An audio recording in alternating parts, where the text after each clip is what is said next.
Okay. Hello, everyone. Welcome to today's episode. The title is Queens of the Future's Heart. And really, this episode has two sections. One part, I'm going to speak about the idea of the title, what I mean by Queens of the Future's Heart. But then I'm going to explain about an interesting idea whether we have one type of reality or if our reality is another type of imagination, which has to do with a conclusion of, is the cause of intelligence known or is it unknown? If it's unknown, it has more flexibility than how we know it. But anyways, that's the second part. I'll get to that closer to the end of the talk. Now, Queens of the Future's Heart. I don't know why that sentence came to me that way, what it implies.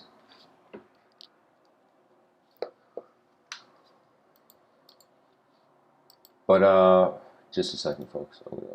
But the whole point of it is that we have the archetype of the king and queen. The king and queen can be seen to walk side by side. They can be seen to only there be a king and the queen is in the shadow of the king. Or there could be a queen and the king is in the shadow of the queen. What does this imply? You see, something strange has happened. Man and woman were yin and yang in the same circle. But as we discovered that there is language and identity, no longer the appearances are just the defining factor.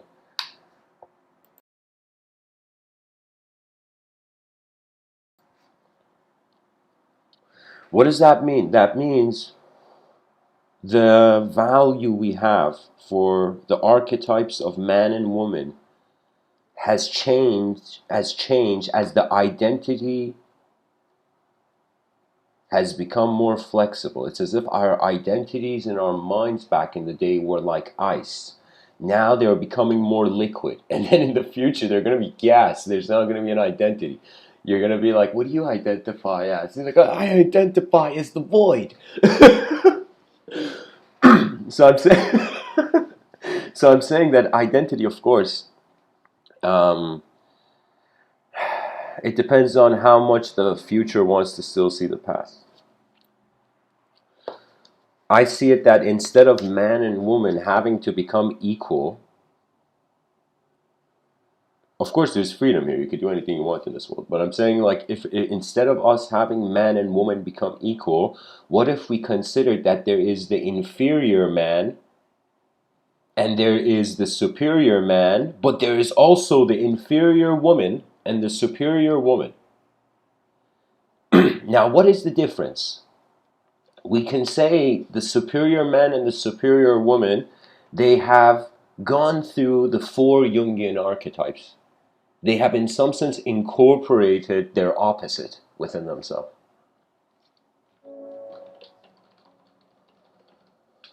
So, the implication is that rather than the inferior man and the inferior woman being equal so that there's no longer man and woman anymore.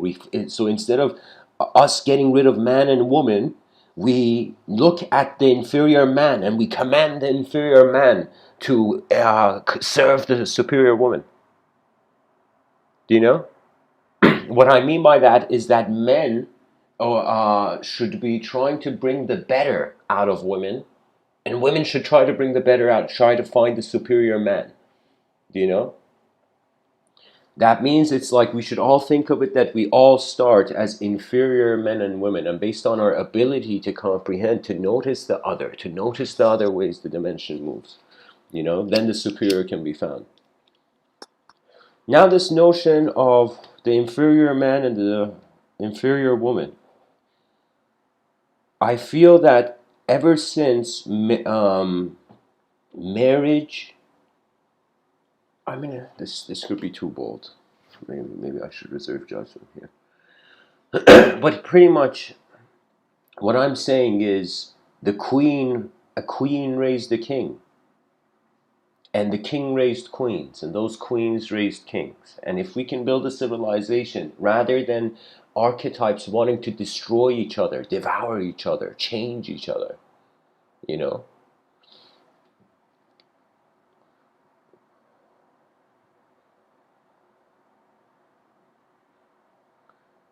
The inferior man, or let me say it like this, it's like the superior man uh, brings out the superior woman out of the inferior woman, and the superior woman brings out the superior man out of the inferior man. Honestly, right now, we're alive at a time where, of course, monarchy has just become a symbol. Kings and queens, they have become stories, you know, and symbols. But I'm telling you, there was a time where, can you imagine, there was a queen to the realm, there was a king to the realm. Imagine medieval times, you know, that it's as if like people's order and organization was dependent on how the mind of their nation was standing. In history, we've had weak kings, we've had weak queens, but we have had also strong queens and strong kings. I'm going to tell you, I'm going to share with you a quote from Elizabeth I. And this is one of my favorite Queen Elizabeth quotes. Elizabeth I, like the first, the original version. I'm joking. Queen Elizabeth says, "I may not be a lion, but I am a lion's cub, and I have a lion's heart." There we go. There's this thing that Elizabeth I was saying to the men, like it was like there was no, I don't know, there was no queen, I think. Sorry, there was no king.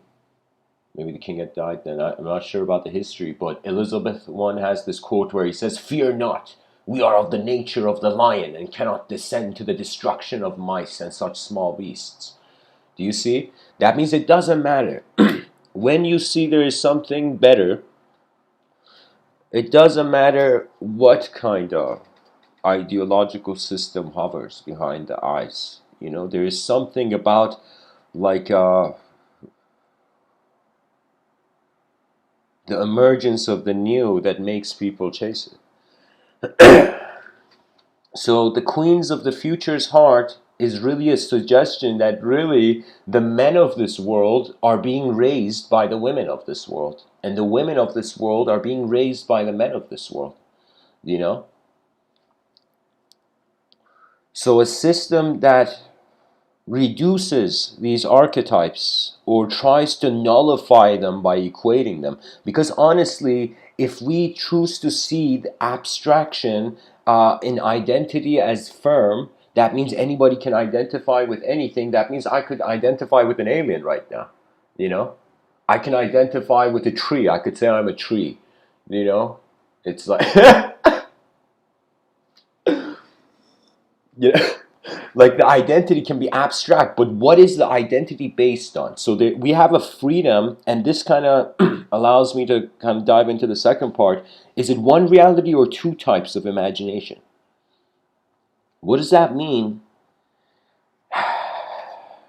That means that your reality could be just another type of imagined being.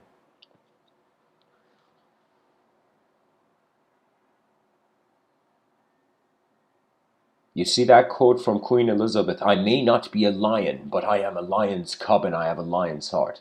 Do you see? That means the mind of man, the superior man and women, they're not body based only. The superior man and the superior woman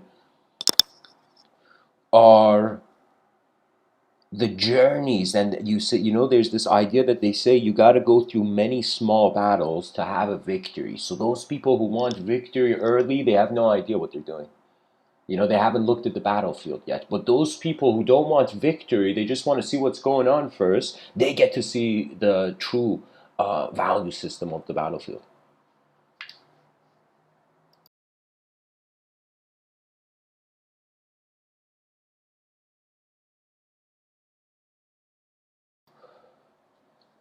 I remember I was in UK, and when I had started giving these talks, and there was this very wonderful neighbor I had, where you know some nights where it would get a bit lonely, I would go and hang out with her. And her name was Leah, and I learned a lot from her. I can't tell you how much in this life, when you sincerely listen to someone, like your eyes open, when you actually listen to how another person's eyes are moving, you know? And Leah, she told me, and she was, this was in the UK in Birmingham, and she told me that she was a person who people would come and ask her for advice. And she was African American. She had said so many. There had been this guy, like literally, she was telling me the story that there was this kid who was, um, as if mother was white, father was black, was half, and the kid didn't know which culture to incorporate. Leah was fully black, my friend, and she, in some sense, told him. She was explaining to me that she activated an ability to accept the self in the other person. Do you know? So she had kind of made, oh man, I may be not explaining the story properly. Pretty much, I went to see my friend Leah, and she had on that day spoken to a guy younger than herself, where she had a kind of brother feeling, and she had told him that she had allowed the kid to accept his African American culture. Do you know? She had made a. She had. Here's the thing. Like for a man, for a woman, I think it's the same. Before we actually express ourselves, there is a landscape, an internal landscape. That means when a man speaks to a woman or a woman speaks to a man, I feel it's the same to some degree. It's that in the inner realms, the person is expressing something. You know, it's like literally a sort of communication. Believe it or not, a lot of it, the times it's like chess, but it's chess on multiple dimensions.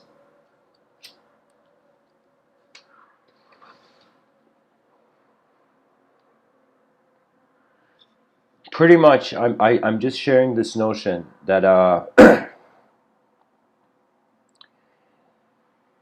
we are not just the language we identify, we are also the mover and the coordinator of the language. So if we choose what language we can be defined by or identified by, because we choose it, we can choose anything. So anyways, what I'm trying to say is that a human being, it's like an inner performance.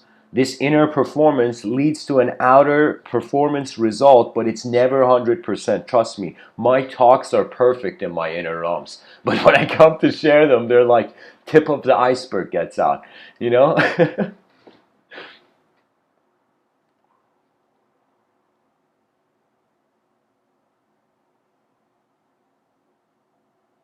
You see, we are right now in a dimension, in a plane of existence, where we are giving words to image.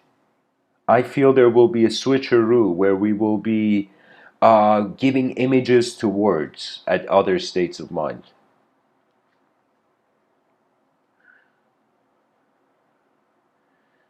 And what can I say? Pretty much human beings, they are prototypes of themselves in their inner realms, and there's multiple probabilities. Like right now, I'm looking at this cup of Tim Hortons coffee in front of me. I can see I can hold it with my right hand, I could hold it with my left hand. Uh, I could try to use my elbows to drink this coffee. Do you know I could use like do you see I can like the mind gives you access to engage the moment in multiple ways. So when a person actually expresses, they have gone with one of those probabilities, one of those parallel potentialities of the moment behind their eyes, and as that becomes expressed, if it isn't noticed by the outer realms, the person feels they're wasting energy and they get offended by themselves. Do you know?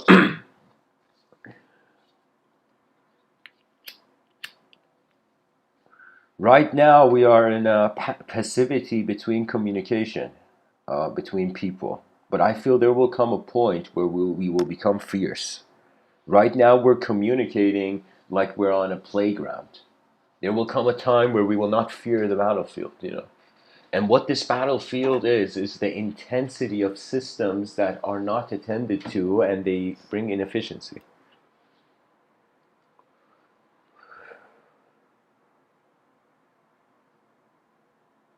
The queen raises the king raises the queen raises the king raises the queen. And in this process, the superior king and the superior queen are being found. But let me tell you something incredible. Anybody can challenge me on this. Is it better to have a king and no queen? Or is it better to have a queen with no king? Or is it better to have a king and queen where from each, from the domain and from the realms of their ability, they serve the kingdom? You see, that's the whole thing. The point of the king and queen is they are only there existent to contribute to this yin-yang circle that holds it all, which is the kingdom. You see, that was the beauty of the archetype. That you first are extracting joy from the realm by taking. Then you realize what is there to take from a temporary life. And you will be left to only give. And when you give, your inner realms cry. I will tell you, the gods in the walls cry when a human being gives something.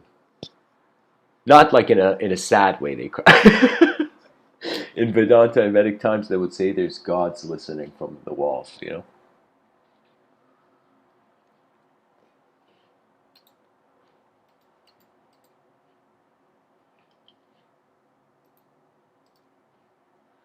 For me, there are just gods listening.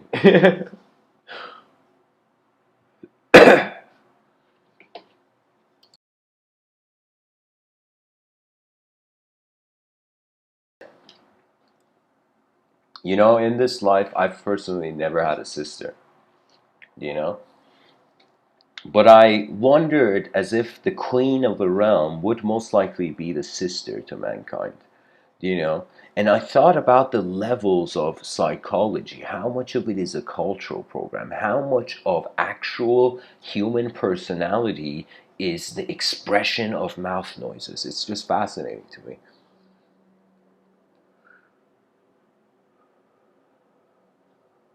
That means imagine every person you saw, man, woman, whatever. You saw an inferior outer, but you knew there was a superior inner.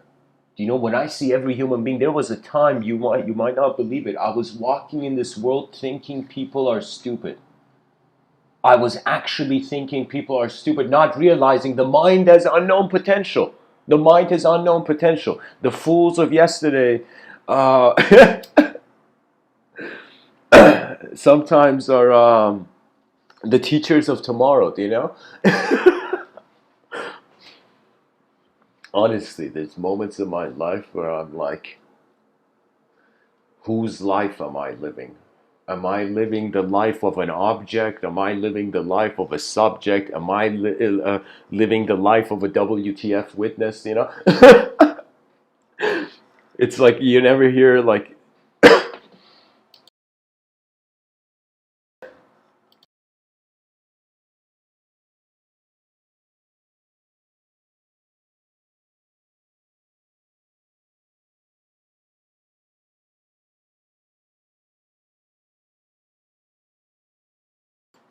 you know, imagine this guy went to some yogic mystic's mountain and found a yogi and asked the yogi, what is the ultimate state?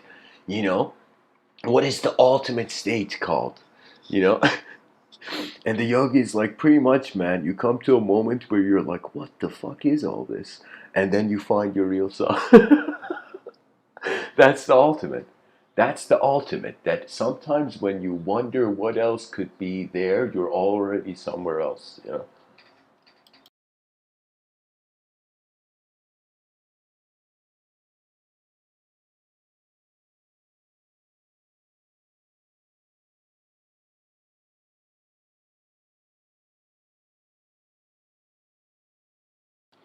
You know, guys, I thought of changing the title right now to Queens of the Future's Heartbeat.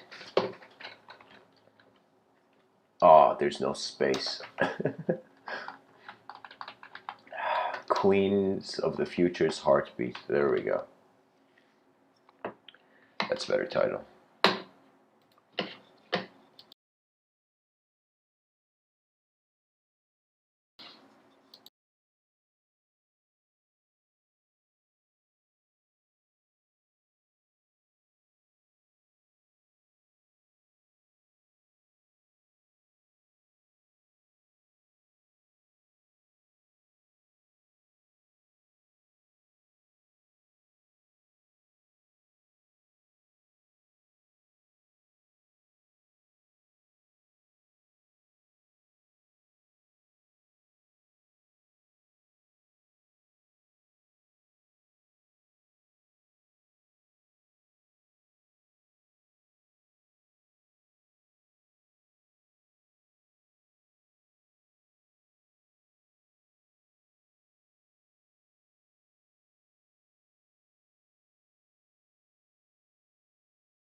Excuse me, guys.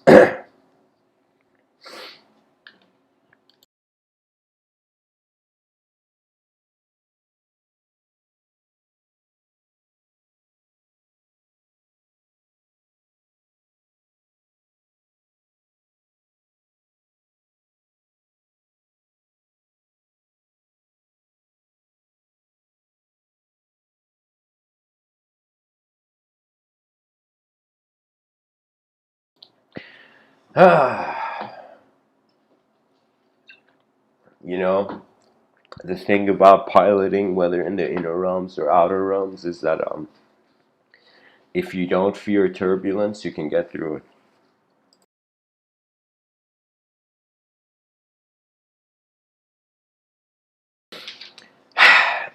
To expand on this idea of the future's heartbeat and the reason and the implication of the queen, in Farsi, in Iranian culture, Persian culture, there's a saying. They say heaven is under the feet of mothers.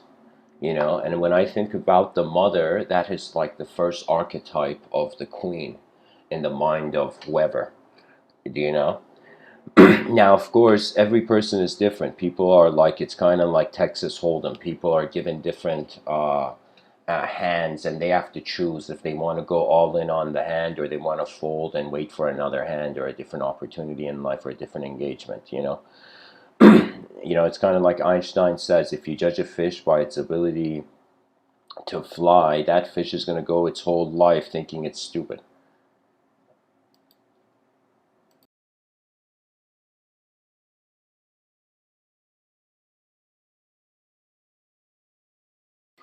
But the point is that that fish is not made for flying. So sometimes that's why I'm saying the person who came up with the IQ test had an incredibly low IQ, you know, because that person had made a test for something they didn't even know how to define.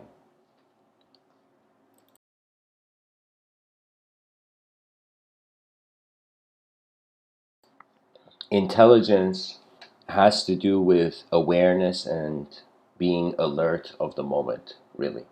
That means for me, if there's a fire in a house and people don't realize there's a fire in the house and they're staying in it, regardless of how much knowledge they have, they're all fools. If you stay in a burning building, you're a fool, you know? So that's my point, that knowledge has nothing to do, if it was only the inner realms, yes, maybe that way we could give grant something. But I'm saying, but it's not in the inner realms because there's so many unknown variables. Intelligence, as we have, even Darwin kind of made a point to this, it's survival of the fittest. So what's the point of being fit? So you can adjust to the changing times.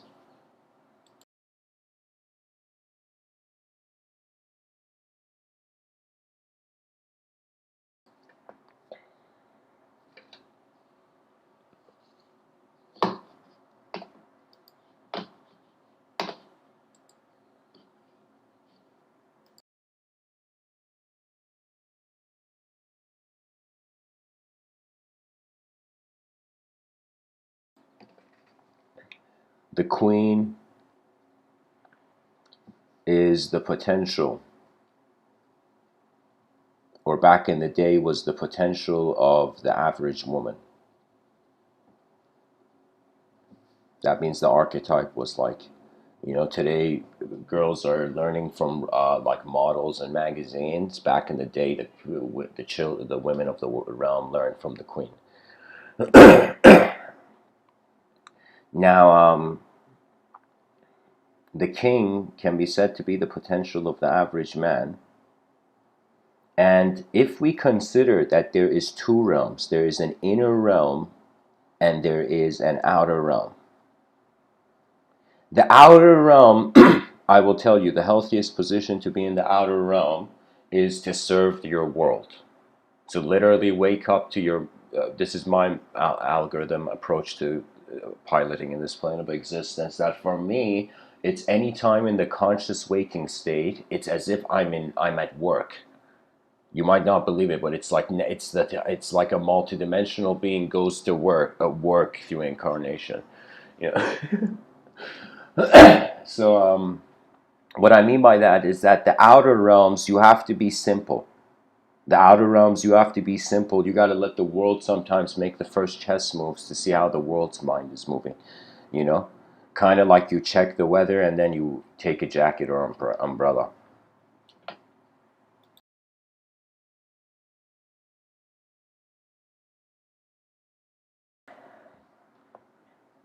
But in the inner realms, there has to be a sort of, we have free will, and free will is something we can control, just like how a person has the free will to move their body around. Similarly, you have a free will in your inner realms, but the thing about your inner realms is unless you discriminate and can notice how you're a creature of attention before language, you'll get fooled. Not fooled, you'll be a fool in the inner realms, and then you'll get fooled. That means it's like some people are foolish because they run into moments without run into battlefields. They have no idea what's going on. That is the easiest way to lose. This is why they would say the weak die first in battle. Why do the weak die first in battle? Why? Because they haven't looked at where they're going. They're just, it's like their free will hasn't stabilized into their own intelligence yet. Most people, children, their free will doesn't stabilize until something snaps them out of it in life, or they just realize that they deserve a better life. That's it. I mean, sometimes when I think about my life, I'm like, there's been moments where I've been like, I don't deserve things. I'm not a good person. I had bad thoughts. Oh my God. When I was younger. But I'm telling you, then after some point, I'm like, if my mind, if this intelligence that I am being, this attention present in the moment, if it has managed to entertain a personality that has accepted a landscape of the realm, a subjective landscape of the realm that is inefficient, why hasn't it in the same time had the opportunity cost to think of it as efficient? Do you see? That means that every moment of your life where you are sad is the same time you could have made a choice to have it happy. This is why through the mystical means, through yogic means, even the whole aim of meditation is you finding an unconditional state, not a conditional truth. Oh, if I do this and that, if I press the right, cheat codes in the video game of life, I'll access, I'll access the super enlightenment. It's not the case. You have to learn from your first teachers, which are the natural world. That means before I would say school taught me, the world taught me. And school was then part of the world. And what you learn from the world is that a lot of it is actually being maneuvered in silence. The world is very quiet. Man is where the noise is. When I see squirrels, when I see birds, I mean, of course, they communicate in their own way. Birds communicate in an incredible way. I've given so many talks in nature and heard birds. I know how they communicate. You know how they communicate? They communicate like this. Is anyone there? Is anyone there? Do you see what I mean? It's like their communication is they give a communication off, but they don't know how to receive. And if something matches, they receive it.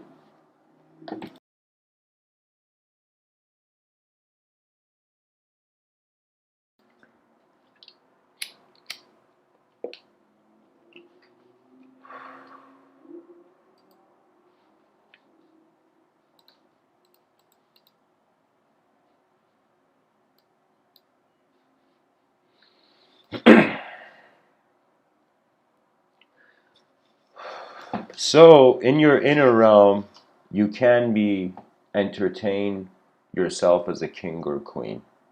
In my outer realms, I live a simple, minimalistic life for now. In my inner realms, trust me, I'm a different kind of body than this.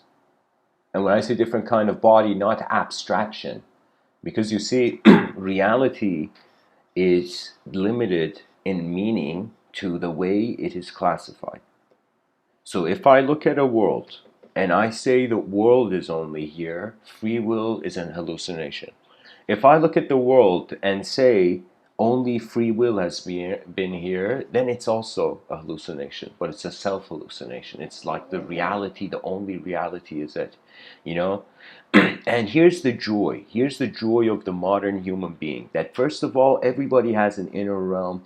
The outer realm is like it's like a video game. Literally, right now, we're all in a strange video game kind of simulation of the realm. And let me explain how. In a video game, pretty much what happens, imagine an online massive video game. There, you log into a characteristic, you log into an account, to a position, okay, of consciousness.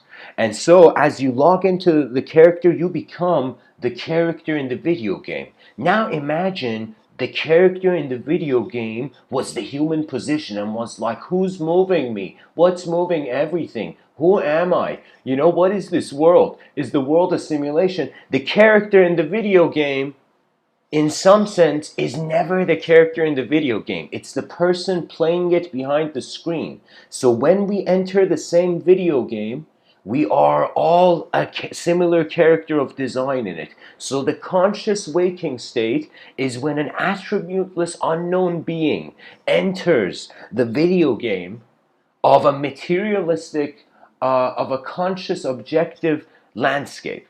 So what I mean by this is that we are like video game characters where instead of being made of pixels, we are made of atoms. And what is moving this seems to be a field and intelligence, like the person playing the computer game is not the video game character, but they are moving the video game character as if movement and being are separate. Hence why I created the term the language threshold. It's going to stop so many wars, this term. It's the most, I personally think it's the most important concept in existence in this plane. That we realize language is a limited technology. You know, it's just like the limited moves of the video game character for now. But what if we realized the person playing the video game, usually when you play a video game, you didn't create the video game, but imagine you were playing a video game of your own creation. Imagine the future self of our species being a collective beyond the fourth dimension species of mind. That means beyond time and space. If we are beyond time and space become our video game. And that is what is happening. We are a truth that language cannot contain, but language is playing a part in. So for me, anytime I wake up, it's not just human activity that's interesting. I'm like, what is the cosmos doing? You know, what is the nature of the will of this universal sector? And when will we entertain? You know, eyes that transcend the limits of form and shape. So in your inner realms, there is a incredible freedom of a multidimensional nature. For me, in my inner realms, I am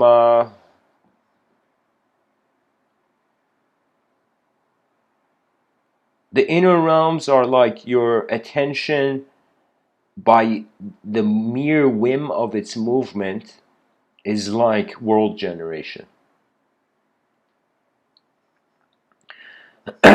But in the outer realms, it is different.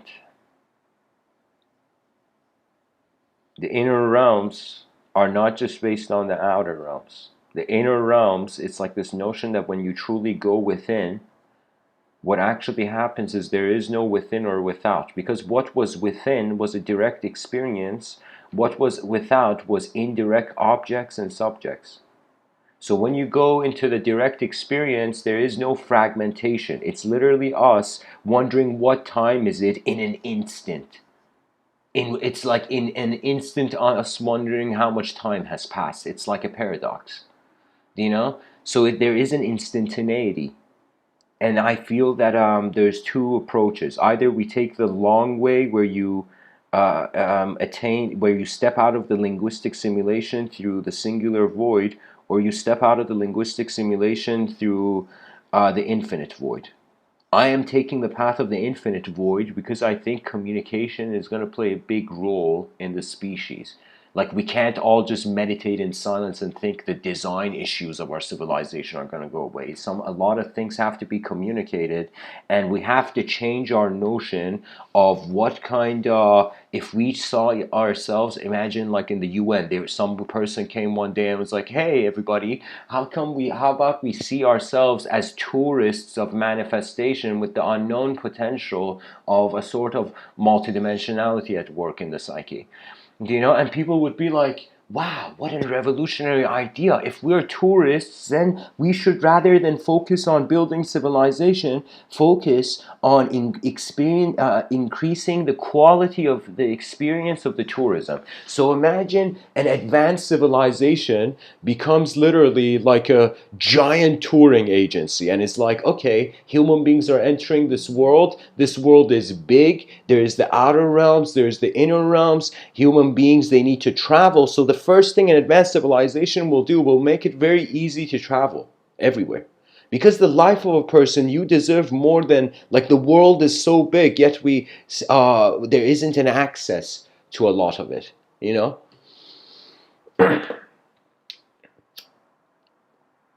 It's like people forgot what Diogenes had said, this ancient Greek philosopher. Diogenes has said that somebody asked him, where are you a citizen of? You know, like, where are you from? And Diogenes said, I'm a citizen of the cosmopolites. And it blew the guy's mind. Because before, he was thinking, I'm part of this piece of chunk of land that has walls on it, you know, around it, you know. And then Diogenes was perceiving, in the sense that, buddy, you think you belong to this chunk of land. I'm telling you, I belong to the cosmos. Like, what are you looking at? You're looking at a chunk of land with a name and a color. I'm looking at the whole cosmos, beyond where all the colors stand, you know? And the cool thing is that our civilization, species, and our history has experienced the mistake first. When you make the mistake first, when you become a fool in a system early on, you attain mastery maybe close to the midway point or towards the end.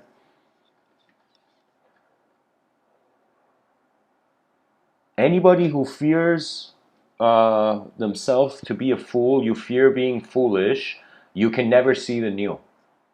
The new makes you feel foolish to what you saw and kept as value in the past.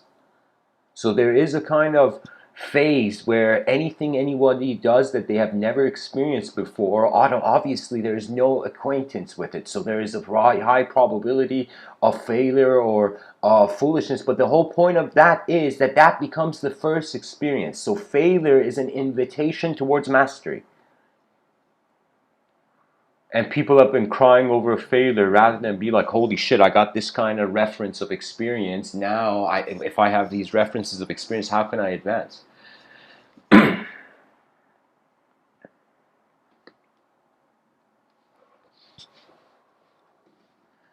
Can we imagine an advanced civilization where human beings have found to acknowledge, just form the dimension in 4 dimensions? I'm going to bring the ring of the absent heaven into this. Let us say 0. Let's say in an advanced civilization, there are people, you ask them, who are you? They'll be like, I'm nothing, bro. You know, and you'll be like, what do you mean you're nothing? He's like, I'm nothing, you know? And because it's like there's a non-duality at work. So those would be people who you would see perhaps a 0. Do you know, a sort of, they are identifying with the space of the realm. Then you see people are identifying, for example, materialistic perspective as if they are just an individual, they're an object, just that. Those would be people who you can say the singular dimension, the one dimension. Do you know? That means these people are identifying with just being a single thing. Then we have the dualistic where language happens. These are people who are identifying with being minds, as if they're like, it's not just the body here, there's a mind there, like René Descartes' dualism. So we have people who will go be identified, imagine, by the dualistic dimension, and then we will have people identifying by the infinite. The infinite means as things speed up, they go towards the inconceivable, and the inconceivable cannot be conceived. So those people who identify with infinity, they're identifying with the endless full potential of fulfillment of the unknown. But those who identify with pure non-duality, they're identifying just with the unknown.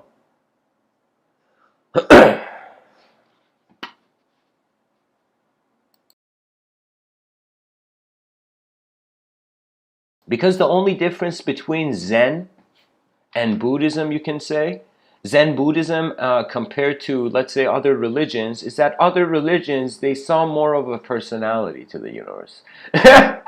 Like in Zen, the universe didn't have that much personality, but in like the monotheistic religions and polytheistic religions, holy shit, you know, there was a huge personality to God, you know, to the whole universal creator engine.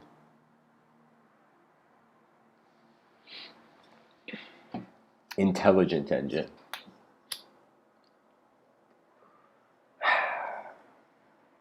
So if we can identify with the space, if we can identify with stuff in the space, if we can identify with the perceiver of the stuff in the space and the stuff in the space, and even if we can identify, after you become content with duality, your mind opens to infinite ideas. So what does that mean? That means imagine you're a person who's heard the concept of good. Okay? You've only heard the concept of good. You have no idea what bad is. You know, you've just heard of this good, you know? Then your life, when you go towards your own experiential insight, is going to make you see the reverse. Okay, so that means from a singular mindset, you go towards the dualistic mindset. Okay, that tends to happen. Usually when I even look at a new idea, I wonder about its reverse. Then after I wonder about its reverse, then you can infinitely branch out the idea. Because you balance the idea in your own psyche. So if the person just has the view of good, or let's say just the view of bad, they then understand what good is. After they see the good and the bad simultaneously, it becomes literally like a triangle where the third point is witnessing the 2 points.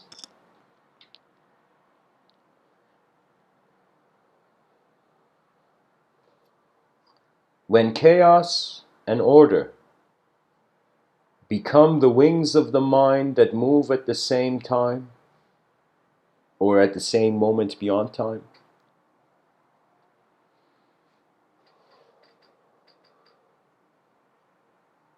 It becomes more easy to attempt the infinite. Because pretty much this is all of life. The more we slow down, things become simpler. The more we speed up, it becomes complex.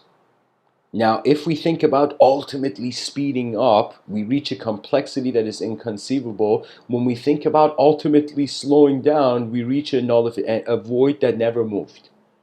So pretty much, I would say this could be a dimensional framework. Pretty much, I'm just explaining the ring of the absent heaven in a different way. This model I've designed, that I feel pretty much the dimensions are. They start with the simple unknown, and like dimensions to the complex known. And we're literally like signaling back and forth between these two. There's a man named Shri Nisargadatta Maharaj. He says, when I see I am nothing, that is wisdom. When I see that I am everything, that is love. And in between, my life moves. That means this dude is not even thinking he's a person. He's oscillating his attention being everything and nothing all the time. And he's as a witness moving between the chaos and order of the definitions of the dimension.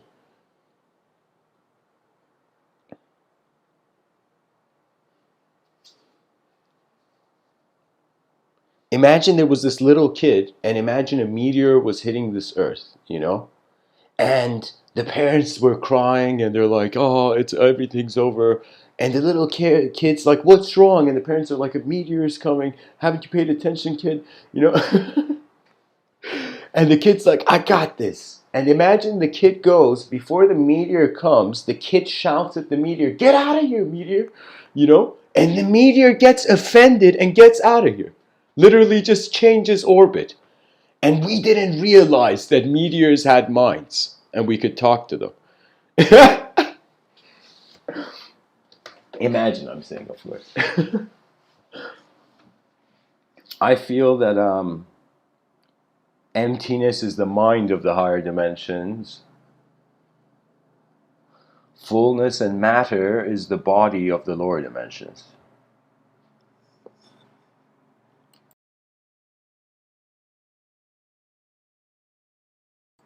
Because something I observed personally, which I think it's one of the most fascinating things I've noticed in this life about what we call the mind, is that I had a dream.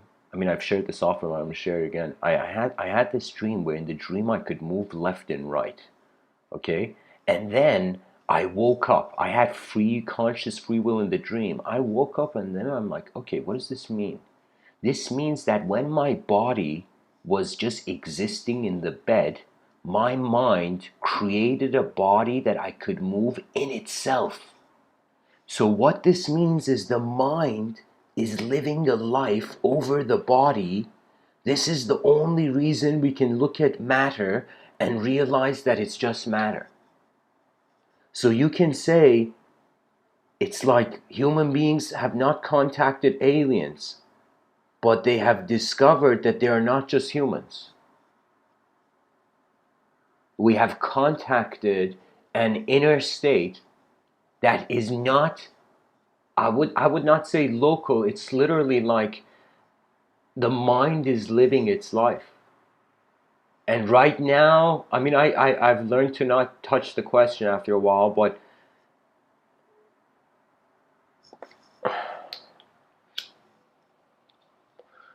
I feel we're living two lives in one view, just like how we have two eyes that see the same.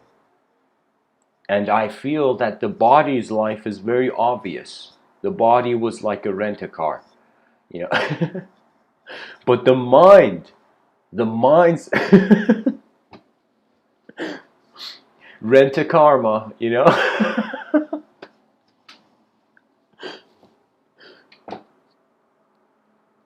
But the mind's life is the significant, and the mind is not language based. It's what language bows down to. Your true energetic presence. Your energy, and you're aware of yourself. How epic is that? And people are suffering. I'm like, oh my God, this is a rare opportunity of existence. How could you suffer? It's just engagement based. Your suffering is based on how you function. And sometimes in life, if you expect a perfect ride, then you actually distract yourself from the meaning of life, which is not about seeing perfection in yourself, but by living in the world in the way where if the world was perfect or advanced, then the imperfection wouldn't be there. It's like the bar is right now this. If we set the bar higher, then this is not going to just be this anymore.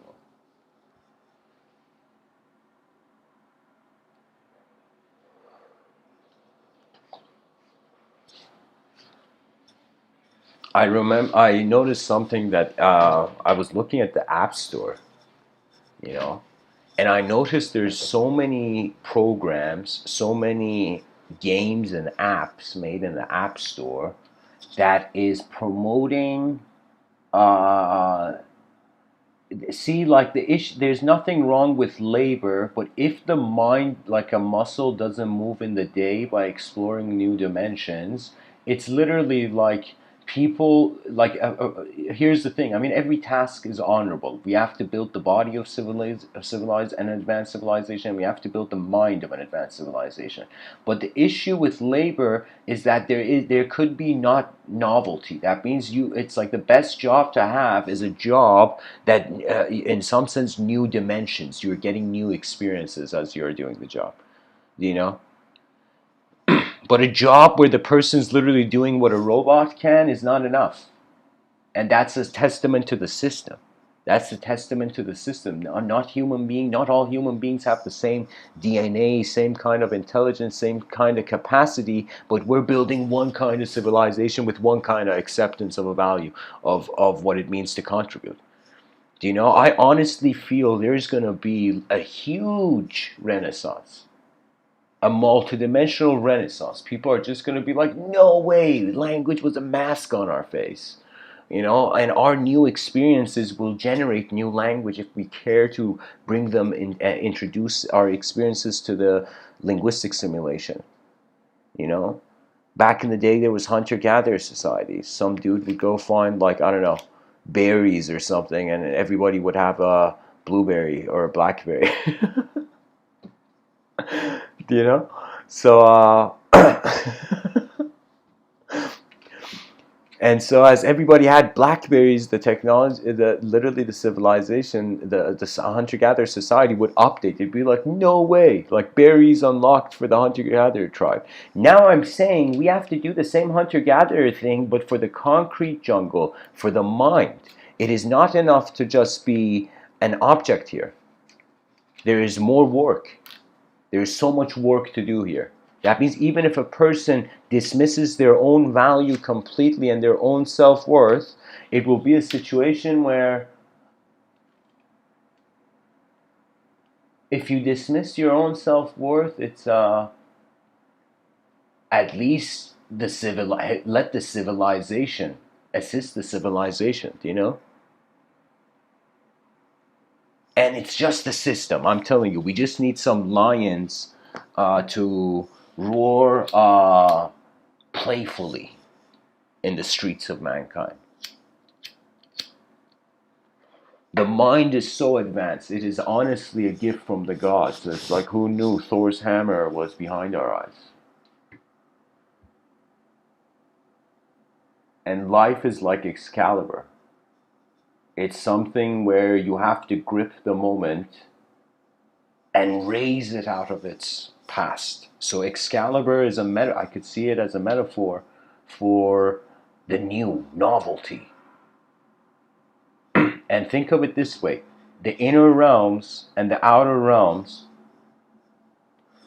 Think of yourself as a soldier in your outer realms.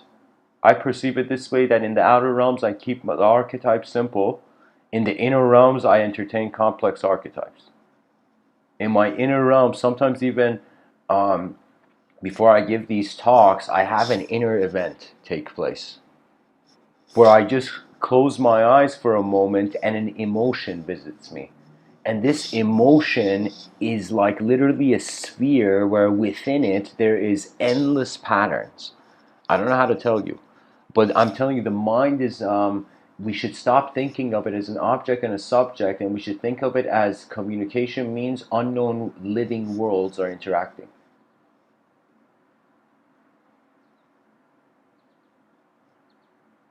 Because that's why the Stoic approach made sense, even though some Stoic behavior was savage back in the day.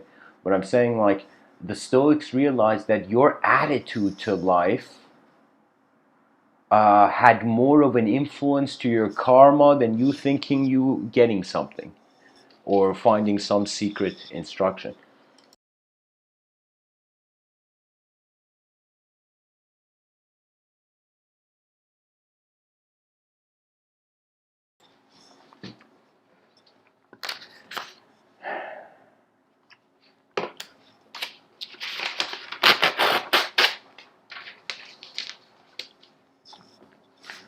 All right. Let's see. Let us say right now, uh, single parents in the world, all around the world, single mothers, fathers, they are technically kings. Let us say if they were kings and queens, and only a king and queen can raise a king and queen, technically. You know, what I mean by that is that there is a sort of uh, boldness to position that can't be taught. It's just introduced. But what I mean by that is, let us say that you, uh, the single parent, or let's say the queen wants to raise kings, or the king wants to raise queens.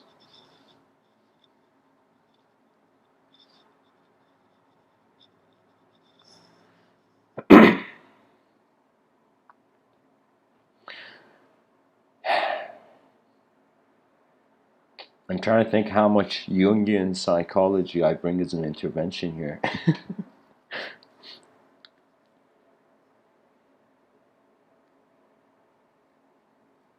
I mean, let us say that children, they start off not actually processing life conceptually. They process life emotionally and energetically. So, emotion and energetic.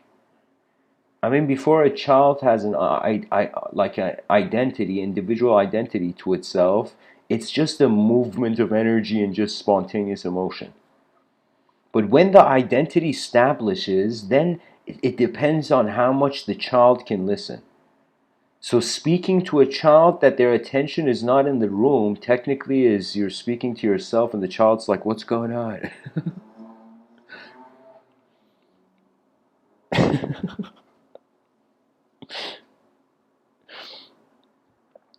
I don't know. There has to be honor for both archetypes. Then you incorporate them. As the archetypes are incorporated, as there is no longer a war between the anima and the animus, then we have uh, then we have a species that cares for itself to see tomorrow's advancement. That's it. I mean, we're ultimately, I do use the framework of king and queen, but what are we? We are moments of opportunity. We are moments that right now, technically, like how a person holds a pen and they have time to write something, it's similar to now as a multidimensional being, you have found time to hold a singular dimension. But to what aim? To what means? You know, are we here to just enjoy who we are in our inner realms? Because that's a selfish realm. You know, selfishness is the easiest thing. This is why the weak do it. In selfishness, there just wants to be a statue in the moment. But in selflessness, you find the world who's actually living. That means think of as if like your species is your hidden family.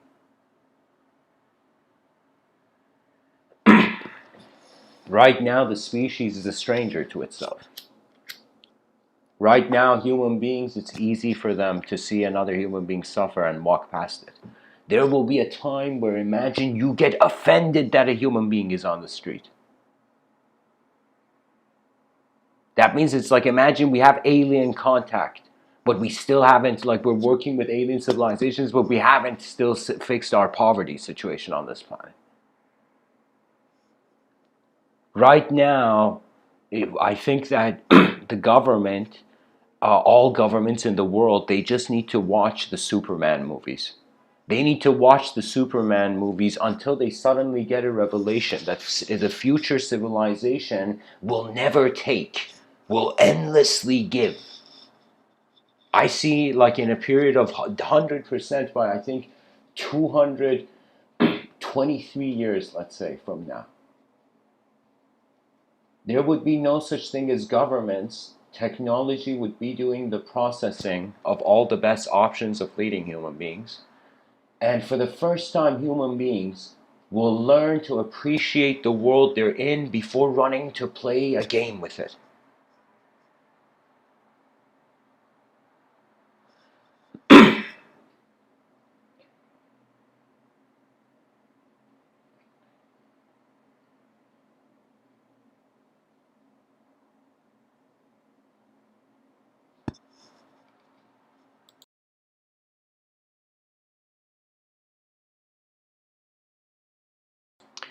Sorry, guys, I need a quick intermission. I'll be back in a few minutes.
You know, guys, I'm going to do something interesting. I'm going to do something I've never done before. Go into an image tunnel.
Okay.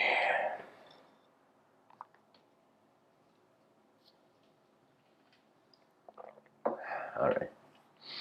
All right. So, um, where to go from here?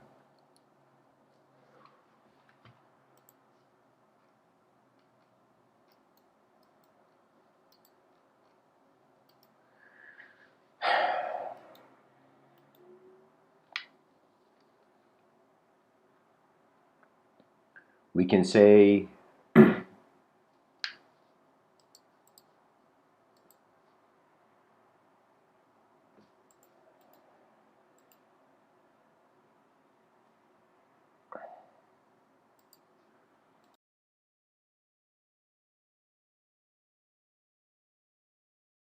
sorry guys, I'm just getting distracted here.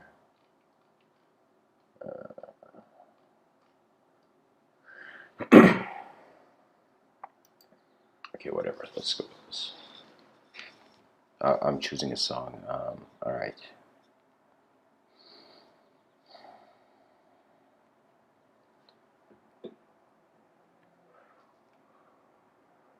In the outer realms, we had kings and queens. Now we have to become in the inner realms our own king and queens. We have to be conscious of free will's range.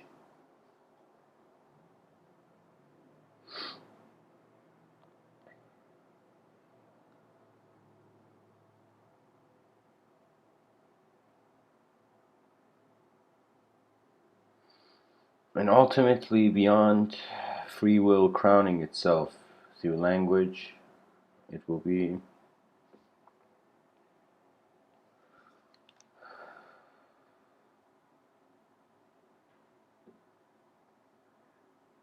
I don't know, it's like thinking if a beehive, it's better if the bees have individual personalities or they just become, like our free will is just part of nature's system.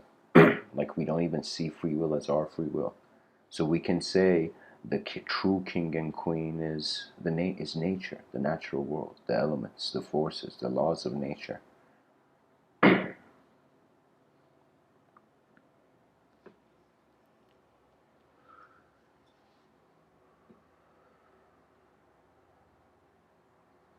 And you know what's interesting? When we go reverse engineer to the far back, we didn't exist.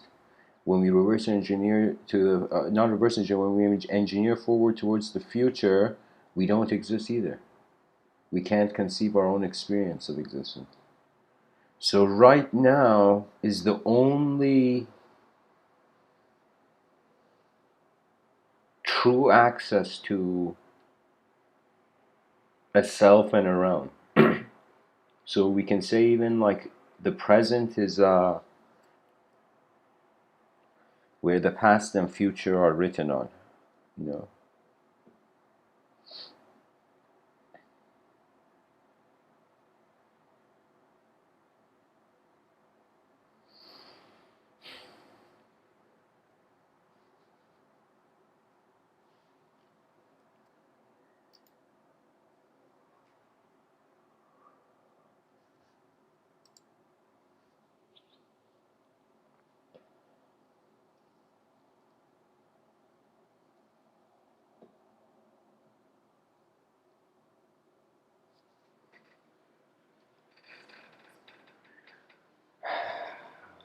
one reality or two types of imagination.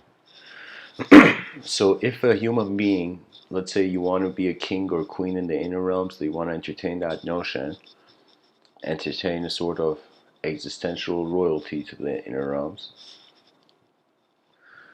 you can't know you're a king without the archetype of the queen. You can't know you're a queen without the archetype of the king. So the king and queen, they're codependent. And reality is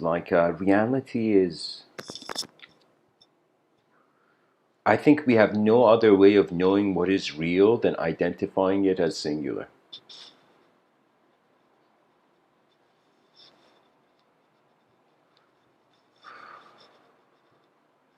That means if we think reality is dependent on space, nothing is true, nothing is real, and nothing is unreal.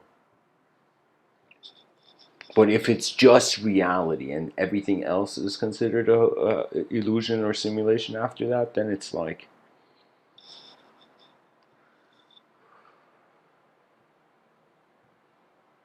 one thing we haven't even considered as a species, I think. What if dimensions have minds? What if it's not like as Terence McKenna says, the Gaian mind? What if there is the universal mind? And then there's a multiverse situation. So the different universes have minds and they're living. It's not just us who are animate with will. Because that's the whole thing. It's like, why do you have free will and what's the point of it? The free will allows you, after 4 billion years, to be able to direct your life, give it a direction, and also control the speed of it, right? And I'm telling you, the speed of how you live suggests your happiness, the direction of it suggests your success. That means it's like happiness can't be the purpose of life, because happiness is just, you can say it's a pleasantness of emotion. But when you realize life is a dynamic state, if your happiness doesn't have a direction that is adjusting to the changes of the world, then it's like, what kind of happiness is that? There's some people who, there's like, I'll be honest, you don't need a reason to be happy. Happiness can be out of nowhere. They did this video. Let me see if I can find the video.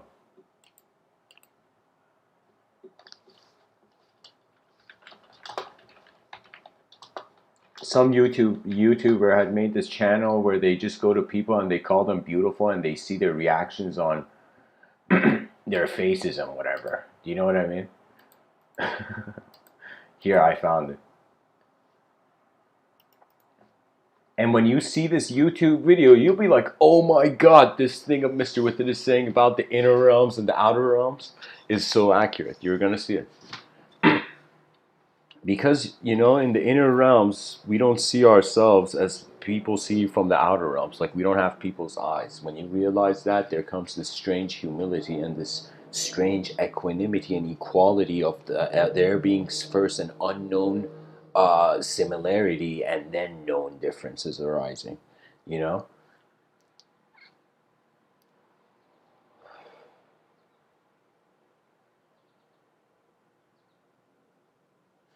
In a previous talk, I spoke about what if we have reality 1, R1, and plus imagination 1, okay?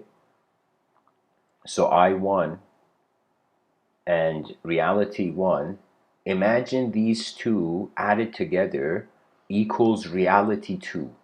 Reality 2 is from the mystical mind being seen as the norm.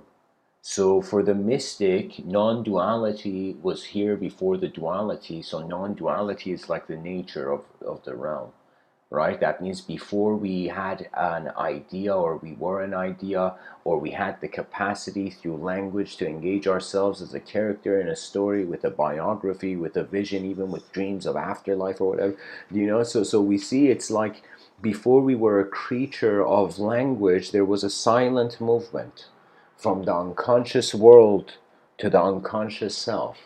the emergence of creaturehood. And from the emergence of creaturehood, we went towards the consciousness, where as if this creature noticed its shadow, or it saw its reflection of itself in the pond, or it looked at its hands and wondered whose are these, or it looked at a reflection of itself in ice or something, do you know? Or it saw another human being, and then it was like the creature noticed it was here. So it took us billions of years to just notice we're here on the planet. And after we notice we're on the planet, this is where I feel global academia has missed out, that they have forgotten there was a subjective evolution. They don't talk about it. We only speak about an objective evolution, you know? A gradual change over years that we can't notice when we are living in it now, but it's like noticeable in the if you saw the world like a movie, you know, fast forwarded it like a movie.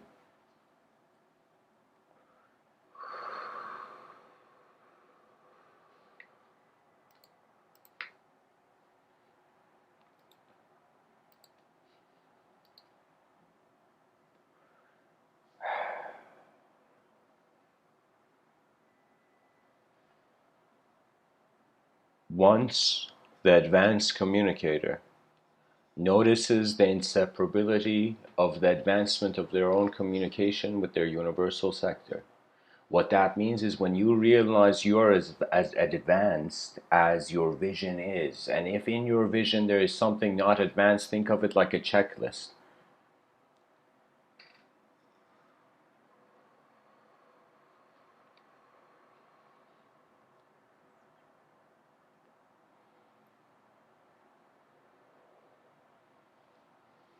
Beyond any sort of alphabet of image, any language, beyond the superiority of any language. The alphabet is not your master, but the alphabet can be master.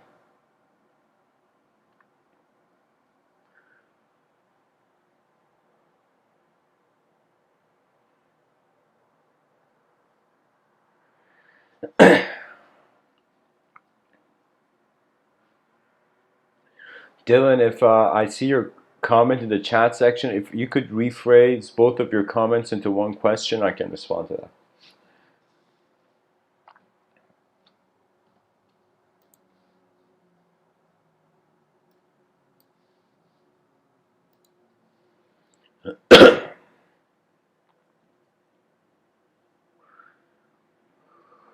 We are now living in time. There's a reason we wear watches, to remember to keep time. Do you know?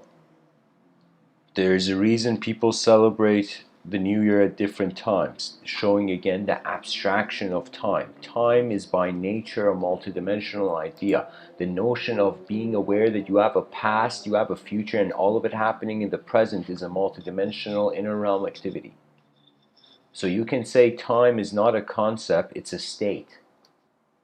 It's a state of view. And you can, perhaps in an instant, as Kabir would say, how long does it take to get enlightened? He said half of an instant. He's pretty much saying, buddy, it's an instant. It's one sudden noticing of a glitch in the system, and your actual experience, the experiencer you are, the wonder of that pulls you towards the unknown.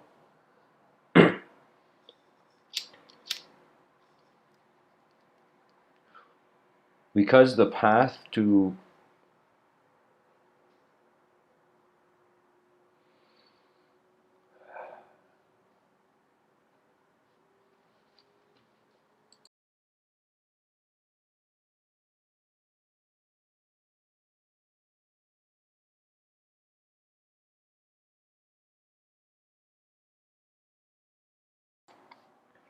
a collective metaphysics is a collective conscious energetic event. We thought prophets are going to save the world. No, it's going to be event designers. Event designers that allow the human being to experience the highest quality of journey. Can you imagine? Can you imagine advanced civilization that just gets angry when there is poverty? when there's suffering.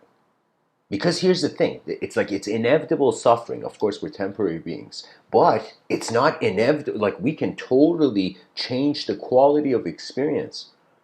What that means is there's so many things. Like we could, for me, I'm like, we should expand technology, because how many senior citizens will that help? You know, if we have proper robotic technology, you know, hopefully the robotic technology doesn't malfunction. But I'm just saying that if we treat life like a wonderland, then it's about the quality of the ride. That means the king and queen were also just people in a kingdom. They were, you know what I mean? They were just people with giant chunks of metal on their head all day.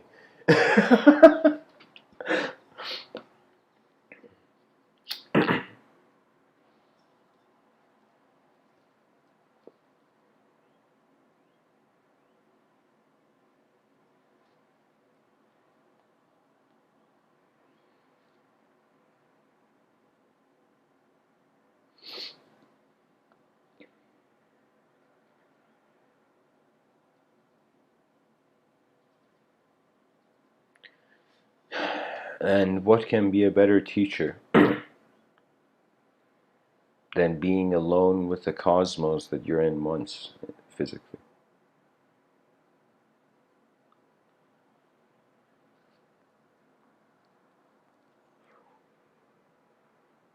It's as if the soul is drawing the body's potential through the mind.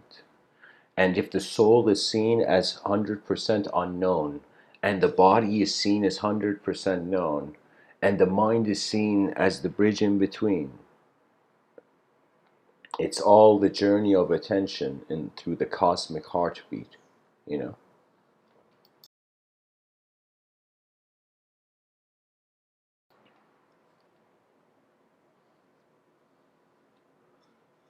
You know, I'm gonna go into a quote tunnel.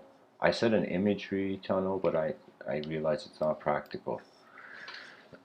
Let's see. Um, Royalty quotes. Let's see what comes up.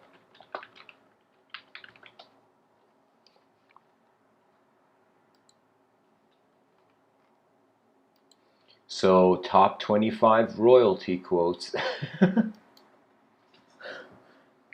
So, quote tunnel, I just read to see what other people have said about it. An idea. Okay. Gianni Versace. In the past, people were born royal. Nowadays, royalty comes from what you do. Philip Treacy. Royalty is completely different than celebrity. Royalty has a magic all its own. Spencer W. Kimball. Humility is royalty without a crown. Oh, that's an epic quote. Humility is royalty without a crown, yeah. Wesley Snipes. I think of myself as a young prince from a long line of... Okay, it's like, calm down there, buddy.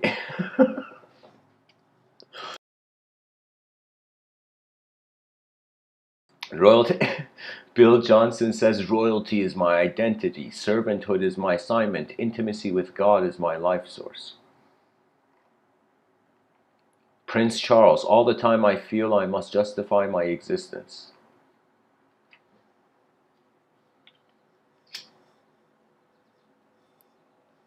I mean, everybody has to justify their existence when they go into a new place, you know? George Eliot says a man's a man, but when you see a king, you see the work of many thousand men. Interesting. A man's a man, but when you see a king, you see the work of... What that means is a king means it was like elevation. It was like for the first time, it was like the early... And in history, we have enlightened kings, and we've had also messed up kings, which European history has a lot of examples of. Do you know? India has, I think it was Janaka maybe, or some other king. But there was this king in Indian culture that this king was an enlightened king. And I'm going to tell you why. The story is that this king one night dreams that he's a beggar, and he feels, is this a prediction of his future, of his next life? And he goes to his like sage kind of wise man buddy, like the kings had a council, you know. And he goes to his council and he says, like, what the fuck, man? I dreamed I'm a beggar. Am I going to be a beggar? What is this? You know? And the sage says, you are neither a peasant, a beggar. You're neither a king. Who are you? And suddenly he remembers, the king remembers that we are not objects and subjects, but we are playing as them. We are navigating through them. And the king repeats, if I remember correctly, he was like, I am neither a peasant, neither a king, you know. uh, I don't know. He doesn't say this, but it was something like I would comment on it as if he's saying omniscience was in the room before the crown was seen. Like some notion that he is neither a king or a beggar. He is a servant, energetic, conscious servant of this realm that is going to become an incredibly advanced place in the next couple hundred years. So we are right now the privilege of being there before the unanswered questions. Because when I look back in the past, people 1,000 years ago, I'm like, oh my God, look at those savages. Then I suddenly feel myself offended because I'm like, what if 1,000 years from now people are looking at me and they're like, look at Mr. Within, this savage, you know? You know? But here's the thing. If we can notice how the future's eyes may see us, then we can change our own eyes. That means sometimes you have to forgive the moment, but if you can't forgive the moment, then you must forgive yourself. And what that means, forgiving the self, it means that you allow your mind to breathe anew as a new human being. It's your birthright to experience the new. When you forget this, language captures you. And then lines come to break those chains, only to see as, what's this guy's name here? Agesilaus II. Agesilaus II says, royalty consists not in vain pomp, but in great virtue. That means the mind is not an object, so the mind doesn't have a gender. Like energy being conscious of itself, what can you give it? It's just atomic, like, you know. But the gender comes when we're individuals in a sort of linguistic simulation of identity where we're choosing to collectively build our meaning as we get by. And the whole thing is, if every human being just does win-win strategy, if anybody, like that means anybody asks you for help, you help them, do you know? And anybody, what I'm saying is kind of like a win. It's like you're in your inner realms win and your outer realms win. And if the inner realms and outer realms are everybody is winning, everybody is allowing everybody to win, if instantly an advanced system arises. Because we're going to get bored. How long can you be cruel? Imagine like another 400 years we were cruel like wild animal species. For how long? It gets boring. For how long can you be a violent person? For how long can you do a savage thing? It's like the mind deserves something new. You know, rather than a repetitive game of thinking the world is so hard to live that we got to be savage animals to get by, you know? That means I totally understand and honor Darwin's contributions. But at the same time, I'm like, it was probably very awkward when Darwin went to his family at the dinner table and it's like, guys, we're all monkeys. And the mother and father of Darwin like, what the fuck, Darwin? What kind of a child have we raised? You know what I mean? And Darwin's like, I'm telling you the truth. And the mother just crying, our son thinks we're monkeys, holy shit. You know? I'm joking though. What Darwin noticed was ahead of his time. He had the attention of the future in the past. But it's not just one man's job. That means history, even though the word is like his story with one S removed, but I'm telling you,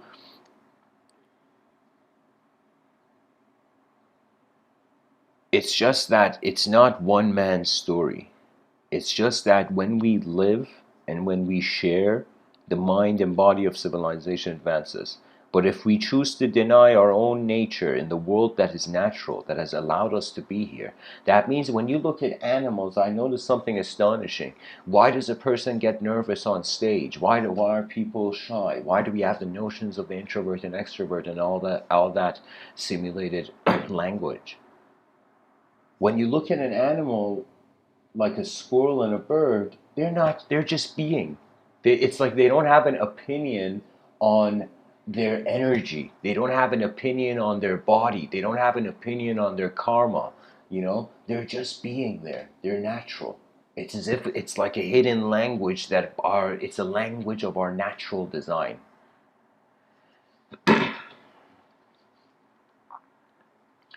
William Shakespeare says, and fearless minds climb soonest onto crowns. Wow. You be fearless, you uh, um, attain skill in your inner realms. Let's read a few more quotes and head off to Discord. Victor Hugo, a queen devoid of beauty is not a queen. She needs the royalty of beauty's mien. I have no idea what this word means. Hang on, guys. Victor Hugo's been reading too much Shakespeare.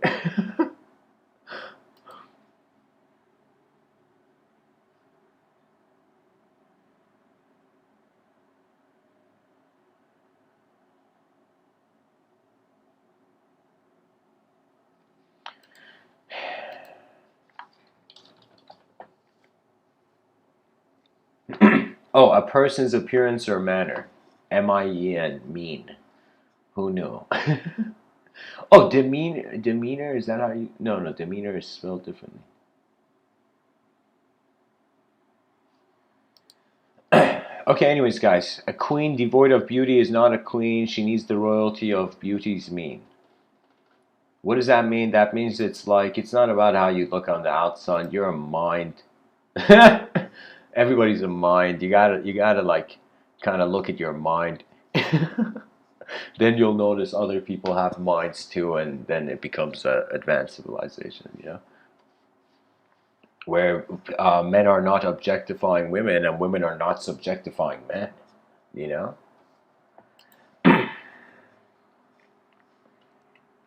Um,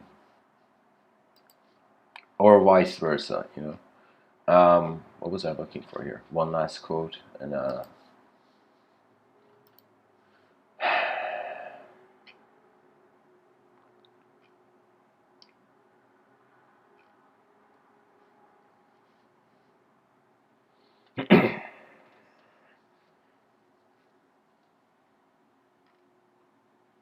Napoleon Bonaparte. A throne is only a bench covered with velvet. Wow. This man became emperor, and he didn't even see. Like the emperor was not the chair, was not the throne. Game of Thrones, they all had it wrong. Theodora says royalty is a fine burial shroud. Holy shit. Napoleon Bonaparte says the throne is only a bench. I read. Oh my god, why is this repeated twice? Uh.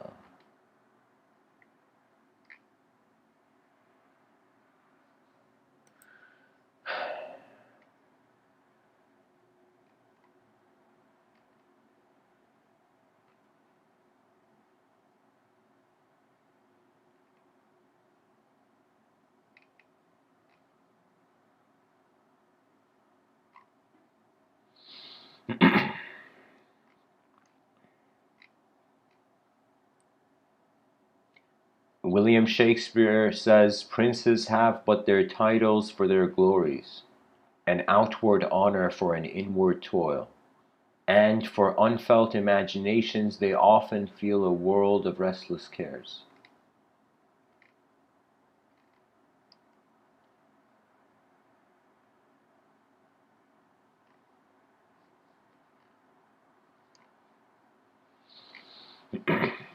Oh my god, this is one of the most famous quotes in political studies, like in political science, it's a Louis, what is this? Louis 14, where they ask Louis, like, how are you running? Like, what's the state? And he's like, I'm going to butcher the pronunciation, but it's in French. He says, L'État, c'est moi. As if I am the state. Literally, like, they asked this dude, so what's your political strategy? I am the political strategy. Like, that's how Louis XIV was. It was really selfishness found power quickly on this planet. It's actually a testament to our intelligence.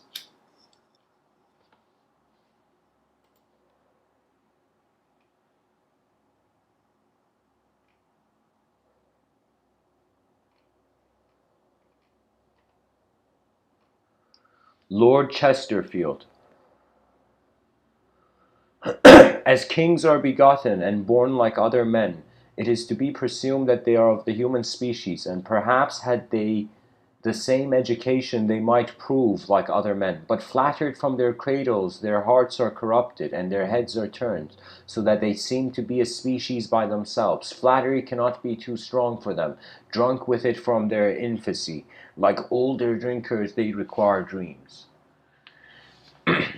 I mean, yeah, I could totally see Lord Chesterfield saying that about kings, but Lord Chesterfield doesn't realize if the kings weren't there, we wouldn't be hearing his voice right now. So the role, the position of it is just language. It's like the king was one alphabet, one letter of the alphabet. The peasant was one letter of the alphabet. The good guy was one letter of the alphabet. The other bad guy, another letter of the alphabet, The strange, the normal. These are all. It's like it's fascinating how much of knowledge is like the mind is this generator throwing linguistic paint on everything and feeling it's the object is the paint. That means unless a person really becomes content with silence and stillness, words, most likely the movement of words and sounds can cause you suffering. But when you realize that silence has nowhere else to go other than towards the communication, then you become endlessly energized. Because life is something that it's all about, like, the eyes of your body open up from day one, but the eyes of your mind, they require to open up every day. As Moryo Shiba would say, to notice the Tao that is witnessing the movement of the soul of heaven and earth. Like in certain traditions, guys, in the East, they didn't have hell. They just had heaven and earth. They were chill.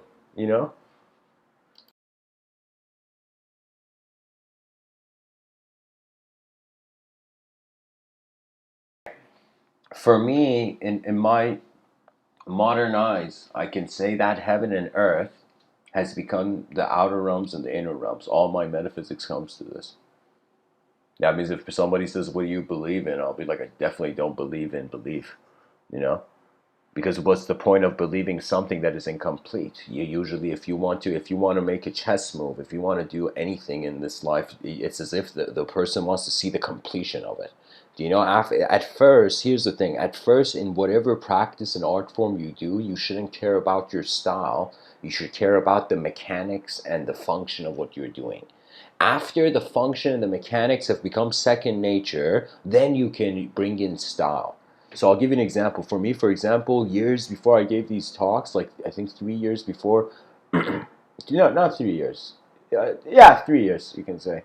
Like 2 years, 2 years before started giving these talks in 2014 in the UK, um, in Birmingham. I was in Toronto, Canada, where I lived, and I had for 2 years gone on a writer's spree where I had challenged myself to see like how far my mind can generate written content, right? And I'll tell you that I wrote a lot of books which I have unfortunately, not unfortunately, but I haven't had the time.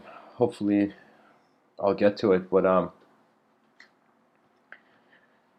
I pretty much went on a writing spree. I would wake up in the morning still like, like sleepy.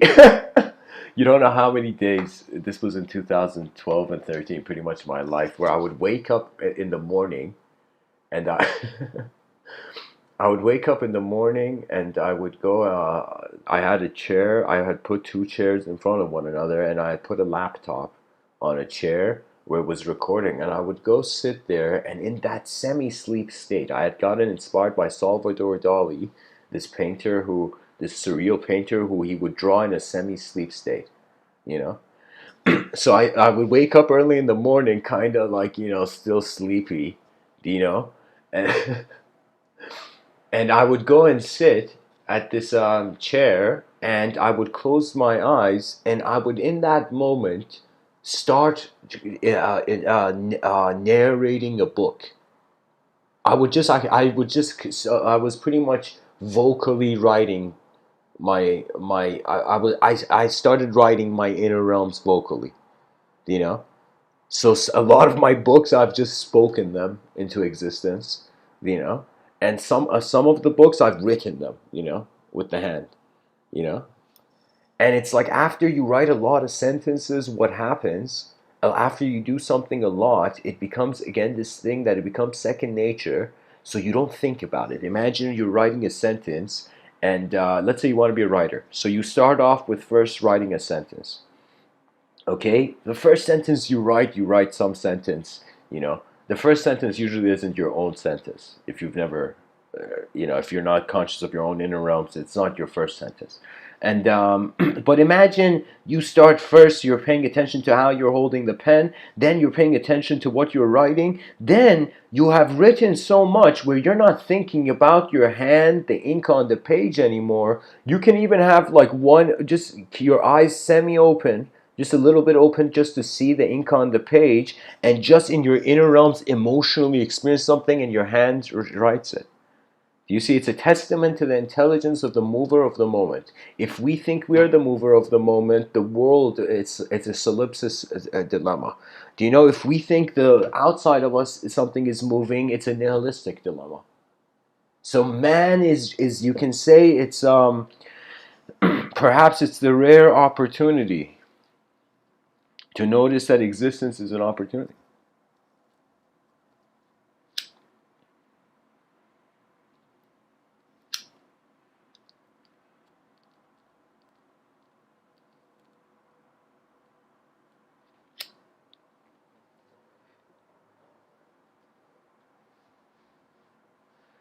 You know, my background, I was born in Iran. Um, and when I look at that country, which is pretty much, it was a country that had its own culture and there were invasions, and now the political system is infused with ideology that wasn't even natural to the land, you know? So it's like we're trying to plant palm trees on a snowy mountain, and we're wondering, okay, why isn't this working? You know? So right now, the way the world perceives the country of Iran is, of course, as a religious state, and that's an issue because church and state, technically, mosque and state haven't separated yet. You know. So I was thinking before this whole religious occurrence, religion becoming source, there used to be a monarchy that was some sort of echoing lineage of, the Persian culture, the Iranian culture, before a sort of religious filtering of the whole thing. So I was thinking, what would be the resolution? Then one night, as a person from Iran, I got shocked, and I was like, oh my God, what if there is a religious king? And I got shocked. What if the king became religious? Something I thought like nobody's ever thought. What is the idea of a religious king? Now, of course, we have that in certain Arabian countries. In different countries too. The concept of kingship, it has been all around. But I'm just saying, it's just this notion, like, if it's like people are like candles and they're alive, and these candles are meant to go and illuminate the whole world, but they're being stuck in one place. That's the issue. It's like we cannot have any freedom of will if we don't have a freedom of ideology. That means it's like, uh, what can I say? Terence McKenna spoke about this concept, the archaic revival, that certain themes from antiquity are resurfacing in modern times. And I feel that there is going to be an archaic revival of honor, some sort of, maybe not monarchy king, like we won't have the language of king and queen, but we might have the language of, I don't know, like the conscious being, or something. Like it's going to be something. It's like we have to be playful enough with the language to see probabilities in it, share these probabilities as more and more is added to the linguistic system, simulation from the authenticity of the true experience of the inner realms. Then the multidimensional renaissance occurs, and it will be a renaissance for the first time, which would be a global event. You know? It would be the emergence of a global community where every human being is who they are from their same nation and whatever, but they're simultaneously a global citizen. That means imagine right now there was like our species in the future had made contact with an alien civilization. The leaders of both worlds had shaked hands. And so alien immigration was natural. Aliens were living in our neighborhoods, and we were living on that alien planet in their neighborhood, you know? And when I say in the future, imagine human civilization also being way more advanced than how we are now. So it would be a situation where if you wanted to go and live on that alien planet, you needed to have a planetary passport. Imagine. You need to have some sort of planetary identity. Do you know that means you're a citizen of the humans of Earth, and you're a member of the human species. Instead of nationality, your species is there. Imagine on that passport. Imagine you pretty much have a galactoport. Galactic passport, passing through the galaxy's ports. So I'm saying that would be the notion that we usher in, as Buckminster Fuller in one of his lectures so incredibly said, the universe man. Like he wasn't saying like the universe man. He meant it, the universe man, the universal man. And he didn't mean man, he meant the human species. Because on some level, when you, like evolutionary biologists, for them, they see gender probably as the mouth noises of an animal. You know what I like the identity of a person. Because what it is that it's like an evolutionary creature. Technically, I mean, I remember seeing a lecture from a neurologist that the lecture's title blew my mind. Because it was a neurologist saying free will was an illusion, and he was using his free will to talk about free will. It was like mind blowing.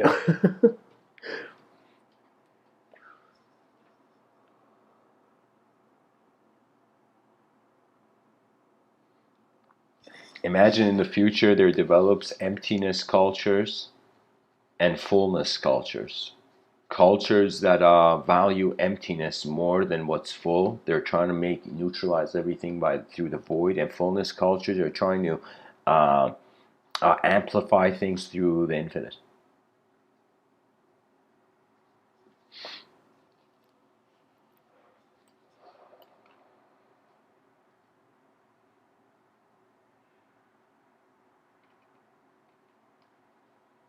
Elizabeth I says there is one thing higher than royalty, and that is religion, which causes us to leave the world and seek God. King James I. God gives not kings the style of gods in vain, for on his throne his sceptre do they sway. And as their subjects ought them to obey, so kings should fear and serve their God again. That means the king was the servant of the invisible archetype of the universal king. That is something. That is something that in certain back in the day, kings were seen as divine or something. You know.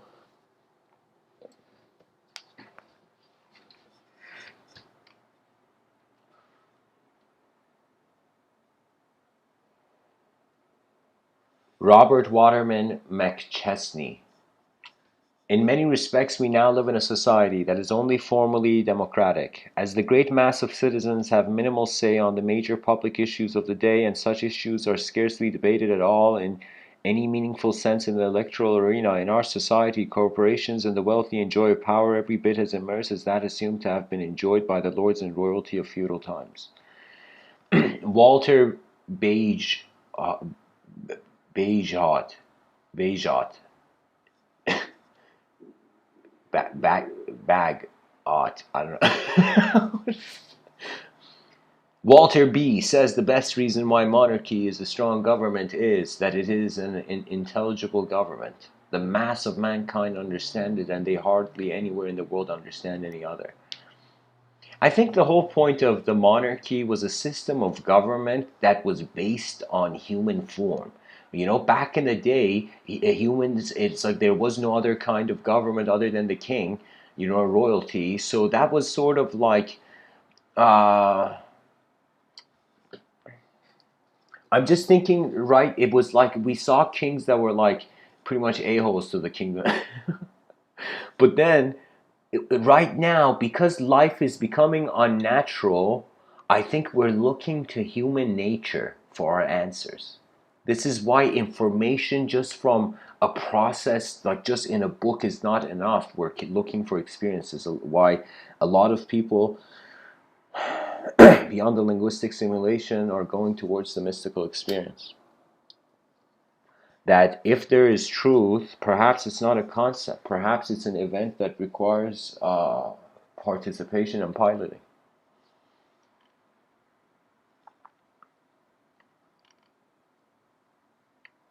Princess Diana says, call me Diana, not Princess Diana.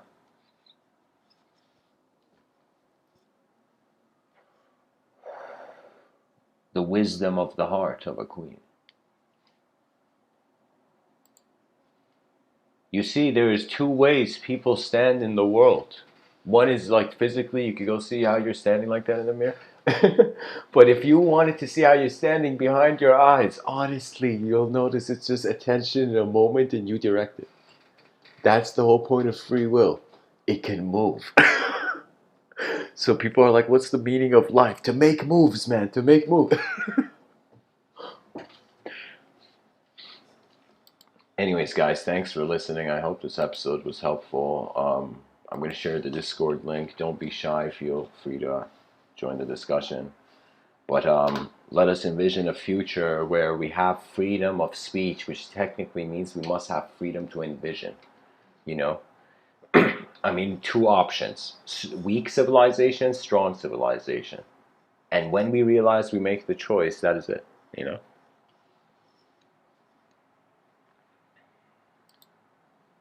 So thanks for listening, guys. Blessings.